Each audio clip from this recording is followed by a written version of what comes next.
Hi there, Kristen here. So we are entering into the first new moon of 2021, new moon in Capricorn.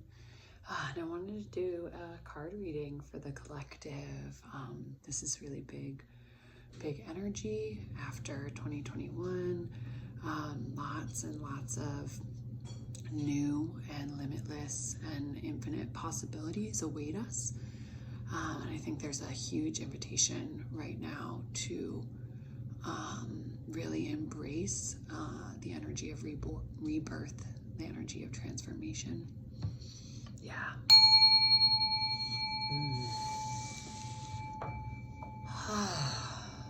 Awesome.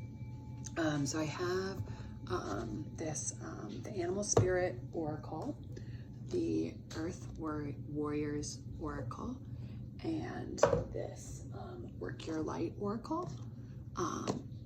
So I'm going to pick those. I've already shuffled them for us, and I'm going to pick those, and then I'll do some tarot too. So the first, with the Animal Spirit, we get Mouse Spirit, tend to the small things. I think right now it's really important for each of us to really be looking at our own lives, at ourselves, and really be tending to the little things in our lives. What needs to go, what needs to stay. We have been having, over the past few weeks, as the new year 2021 has come about, we have a lot of opportunities to release that which we don't want to bring into 2021, release that which we don't want to carry with us anymore. And so as we tend to the small things, there's an invitation to really let go of what's not working and really work on what we are being asked to work on. We have Viracocha, honor the light. I think that this card is really asking us each to honor the light within each of us, to honor the light within everyone, and to really do our best to attend to the light even in the darkest moments. I saw a quote that I really liked this week that was like, we don't bring light to the world from a dark room, we do it by turning on a light. And so I think it's really important right now, as we tend to the small things, that we're really focusing on how we're fostering light in the world. And then from the Work Your Light, we got answering the call. The question on here is, what is your soul calling you to do? So I think that this is a really nice progression. As we tend to the small things in our life, as we begin to honor the light, we begin to answer our soul calling. Yeah. Beautiful. Awesome. All right, so I'm going to pick, I have the Light Seers tarot deck, and I shuffled this one, and I'm going to pull some for us right now.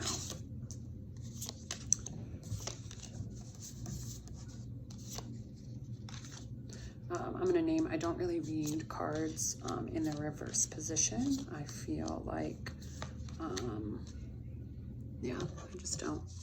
Everyone gets to choose how they read cards. All right, I'm going to do 4 more.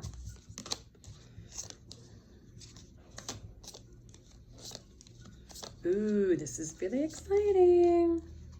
All right. Whew, okay, so we begin the spread with the Hanged Man. I think this fits for all of us. I think our worlds have been being turned upside down over the past year. Many of us are literally feeling like we maybe are the Hanged Man. And yet the Hanged Man gives us a new opportunity for growth and to stretch beyond our limitations. For me, I always think of the Hanged Man as maybe we're seeing the world as it actually is, and everyone else thinks that we look upside down. So I think this is an invitation for all of us to continue to kind of lean in to that upside down energy. After that, we get the 8 of Swords and the 2 of Wands. Both of these to me feel very much like cards that are inviting us to move past the illusions that are our fears, to really free ourselves from the fears or worries that do not serve us. Both of these, especially you can see her in here in the reflection, she's all tied up and trapped, but she's actually free in real life. And here as well, it's like she's getting tangled up in these other beings' stuff. There's an invitation to really free ourselves from the limitations of our minds, our worries, and our fears. And right after that, we get the Six of Pentacles, right? So there's this almost like promise of abundance, right? This give and this take, this balance almost. I love the figure 8 and this one in the 2 different hands. To me, this feels like going from the Hanged Man, we're turning everything upside down. We're being invited to look at the ways that we are creating illusions, that our fears are creating illusions, our worries are creating our mess. And when we look at that and move past it, we're promised this give and take, this return to balance, this return to the reciprocity, right? When we give, we get kind of energy. So I think that that feels really good personally. We move on, and this next one is really exciting actually. So we get this Ace of Swords. Anytime we get aces, we're promised this like birth, right? This newness, this beginning. And so having the Ace of Swords come right after this invitation to look at our thoughts with these 2 8 of Swords and 2 of Swords feels like when we do that and we lean back into the give and take, the natural balance of life, we'll have a rebirth of our thinking. And from that rebirth of our thinking, we'll get this 10 of Cups, which is just overflowing goodness, love, abundance, community, belonging, right? As we rework our thoughts and free ourselves from our limitations, all of a sudden goodness comes into our life. And then we're met again with another new beginning, the Ace of Cups, right? And full opening of our heart, right? Like the sacred heart space, which is the portal to all good things, in my opinion. And so there is a promise that as we allow ourselves to be turned upside down, as we release ourselves from our limiting, fearful thoughts, and we really lean in to the balance of life, that we will be given these new opportunities, a brand new way of being, one that is rooted in loving abundance. And it's interesting too, because right after that, we get this 5 of Pentacles, which to me is this warning, right? The key is here. We can open the door, and yet we are caught in this depressive despair space, right? The material abundance is still here. We still have these 5 Pentacles. We have the key to enter through the door, and yet we're choosing despair. So this is another invitation to really work with our mindsets, right? To really break free of limitations, right? Because all this goodness is promised to be coming, right? Open heart love, radical new ways of thinking, limitless abundance and love, right? And so it's available to us, but we need to just watch our thinking. After that, we get the Page of Wands with the Hermit, right? So this brand new creativity is born within us, and maybe we need to step back. Maybe some of us have been doing that this past year, and there's an invitation to just reevaluate what is our light that we're sharing out with the world. To me, this feels very much like stepping into our own creativity and then, just sharing that light with the world, right? And maybe it comes from a space of having to step back, right? Be on our own so that we can figure out what that is.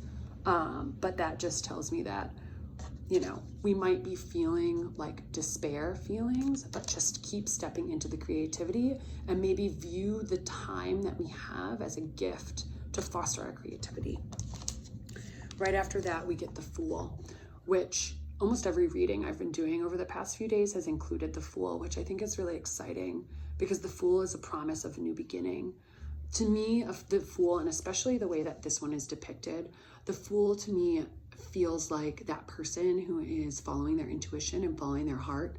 And the rest of the world might think that they are upside down, that they're not really knowing what's right, that they're the hanged man, but really they're the one who is fully surrendering into spirit, fully surrendering to their truth, fully living from their heart space, fully living from this radical new consciousness. And they are the ones leading the way. You are the one leading the way, the one that gives themselves over to the sacredness, surrenders, and is really allowed to lead. And what's potent is that right after that, the justice card comes, which I feel like is something that I am definitely like loving and wanting, right? Is like more justice in this world. And it seems to me that this is an invitation to really give in to our foolish desires and trust that that will actually bring about the justice that we desire. Justice to me, especially this card with its duality, the reflection really speaks to, just very that, the duality of justice, this balancing, right? The double-edged sword, right? Justice with like sometimes being sharp and harsh, the weighing of the scales. Feels to me like as we all kind of let our world be turned upside down, as we all really investigate what the fears are that are controlling us and really free ourselves from those fears, as we all begin to give ourselves over to the abundance of the world, the give and the take, the just reciprocity that is inherent in nature, giving and taking, birth and death, right? As we give ourselves over to that, we'll begin to dance anew in our creative spirit.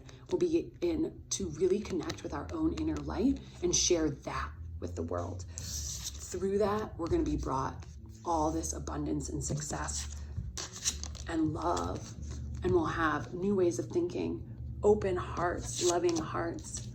We still might come up against some despair when it comes to our physical reality, but that we're being invited to give in to the kind of like foolish dreams for how we could live, because that is how we will come back into justice, is through radical new ways of thinking about our material reality.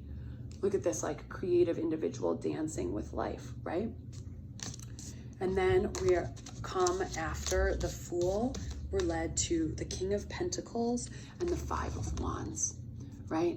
So this to me is just saying really that we all get to live in material abundance and we should all be reaching for our dreams.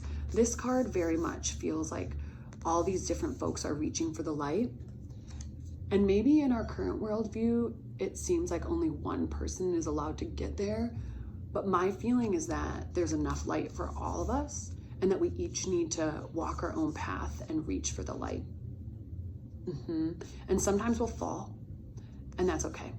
We'll get there, you know? So to me, this very much is speaking like material abundance is coming for all of us. And what we really need to do is just foster our own creativity, trust in our foolish impulses, because that's what we came here to do, right? Like we're only a fool in the eyes of those who are still living in limitedness. For those of us who have freed ourselves from these limitations, the Fool will lead us to the material abundance that we want. The Fool will lead us towards justice. We'll get the unconditional love that we want and we desire. So do I see this as a really good reading? I'm going to pull one more from up here. So the animal, the giraffe, comes up. So I think it's really interesting that we get the tend to the small things and see the big picture, right? This duality, the both and. I think that we're being invited to hold the multiplicity of everything. How can we tend to the small things while also seeing the big picture, right? Focus on the little tiny things while also seeing what's coming, right? Let's pull one more for this from this one too. Pachamama, she with the Andean emerald heart. Again, this one feels very much like unconditional love, coming back into relationship with everyone, right?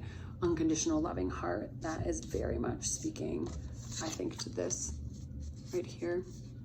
The unconditional loving heart will bring us everything that we want, right? This unconditional loving heart will bring all of the abundance for all of us, right? Will bring about the justice that we so want for our world, right? Will bring back material balance, material abundance for us all. I'm gonna pull one more from the other one. just went, but that's okay. The ever unfolding rose, cracked open. It's happening for you, not to you. Again, right? How are we letting ourselves stay open, right? Even when the fearful thoughts come in, how do we unfold and keep our hearts open, right? Even when things start looking really, really scary, like we're caught in a bind, like we're being attacked, how do we keep our hearts open, right? Yeah, this feels really good.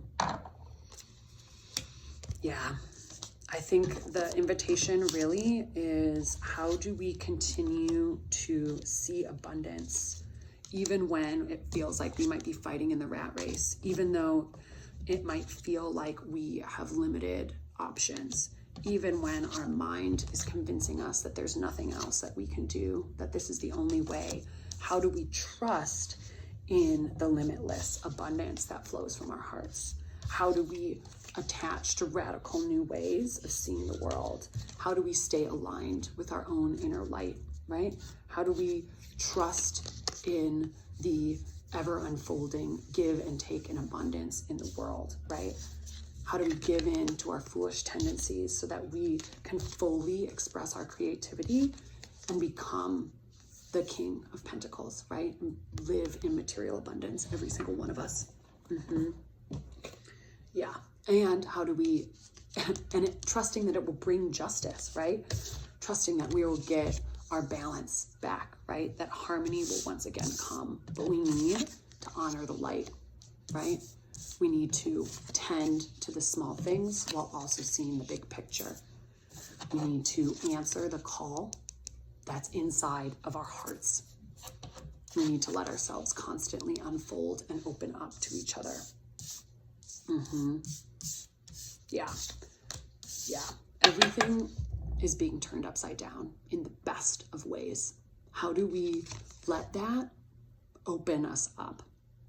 How do we embrace the upside down nature of it all? Because truly, that in that upside down space is where we're going to come back into true relationship with the world. Let me see if this has one more thing it wants to show us. Yeah, just confirms exactly what I was saying, right? Where it's like, how do we come back into relationship with our own way of being? We're nesting. We're reevaluating our thoughts. We're rethinking what really is guiding us. From that inner strength that we gain from that inward space, we become the emperor in our world. This is exciting. Huh? Yeah. Yes. Super exciting. Honor the strength that lives within you. Trust that you can be a just emperor. Where's she at? You can be a just king. It's possible. It's possible if we trust in our foolish impulses, if we go within and honor our inner light, when we have radical new ways of thinking, when we honor our heart space. Yeah. When we answer the call and we keep our hearts open. Yeah. Yep. Ooh, this is exciting. Yeah. Also, I'm gonna hold this one up one more time because it's just so beautiful. Let's open our hearts, come back into relationship with each other and the land. Yeah. We can move past our limitations. We can break free of the illusions that fear create. We can choose to unlock the door to new possibilities in our material world. We can turn everything upside down and bring about our own way, a new way, a way that is rooted in justice, a way that has abundance for every single one of us, a way that honors give and take. Yeah. I don't know about you, but I feel like that's a really exciting card pull. We have the strength we need within us. Yeah. Yeah. All right, one more just in case. Ooh. Yeah. Yatiaki. Guardian of Papatuanuka. Guardians of the earth, guardians of the water. We're here to bring light back to the planet. with our open hearts. Bye now. I hope you enjoyed this. Yeah, good stuff's coming. We just need to let ourselves be fearless and bold, like the badger. Yeah, bye now.